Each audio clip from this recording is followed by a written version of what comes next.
তারিখ আবার সেই ফুটবল পাগল প্রেমীরা ফুটবল খেলা দেখবে 2026-এর ফিফা ওয়ার্ল্ড কাপ। আমরা উদ্গ্রীব এবং খুবই আমরা বলতে গেলে অপেক্ষায় আছি। মেসি, নেইমার, রোনাল্ডো, এমবাপ্পে সহ সবার খেলা দেখব। আশা করি খেলা নিয়ে কুরুচিপূর্ণ কোনো উক্তি হবে না।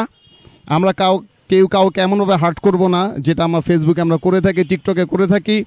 আমরা নেগেটিভলি কিছু করব না। আমরা ফুটবলকে যারা ভালোবাসি, ফুটবলেরকে নিয়ে পজিটিভলি আমরা কথা বলবো এবং ফুটবলকে যাতে আরও উদ্গ্রীব করা যায় এবং বাংলাদেশেও যাতে ফুটবলের মান আরও বৃদ্ধি করা যায়, সেই প্রচেষ্টায় আমাদের অব্যাহত থাকবে ইনশাআল্লাহ। আজকেও আমরা প্রতিবারের মতো এবারও সুবন্ধন সামাজিক কল্যাণ সংগঠন একটি বর্ণাঢ্য র্যালির যে আয়োজনটি করেছে, আগামীতেও আমরা করব ইনশাআল্লাহ।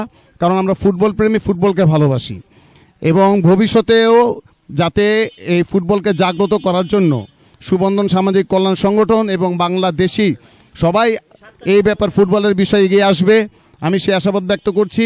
এবং আমরা আরও আশাবাদী, কারণ বর্তমান সরকার ক্রীড়াঙ্গনে নিরপেক্ষভাবে যে সকল অগ্রণী ভূমিকা রাখছে, আগামীতে ভালো ভালো প্রতিভাবান খেলোয়াড়রা বের হয়ে আসবে, আমরা সে আশাবাদ ব্যক্ত করছি। ইনশাআল্লাহ 2034 সালে বাংলাদেশ টিম ওয়ার্ল্ড কাপ খেলবে ইনশাআল্লাহ। সবাই দোয়া করবেন, আমরা বাংলাদেশ টিমকে ওয়ার্ল্ড কাপে দেখতে চাই। কাপ নিব, হ্যাঁ, নেইমার থাকবে খেলার মাঠে, এটা আপনারা দেখবেন।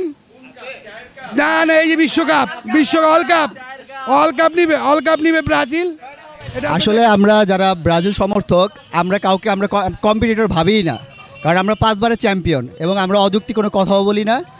আর্জেন্টিনা 3টা বিশ্বকাপ কিভাবে নিয়েছে এটা যারা ফুটবল বুঝে তারা খুব ভালোভাবেই জানে।